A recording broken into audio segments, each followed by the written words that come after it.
Well, good morning. Had a bit of a bash at this yesterday, a bit of cleaning.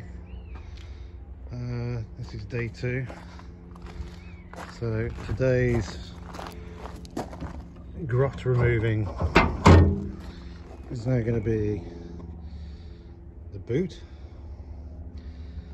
So obviously this is flood damage, so I've got to get rid of all this crud.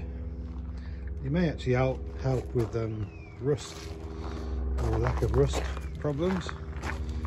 So inside, I don't know if it looks any cleaner than it did yesterday, but all the door cards are out. I'm trying to get rid of as much of the muck as I possibly can. I will go over it again, obviously, with hundreds of times probably, but I jet washed it to see if I could get rid of most of the crud.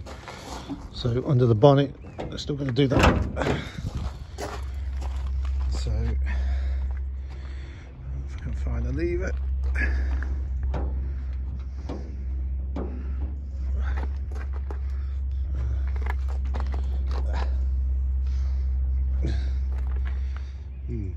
Can't find the lever. Oh, I can't get to the lever.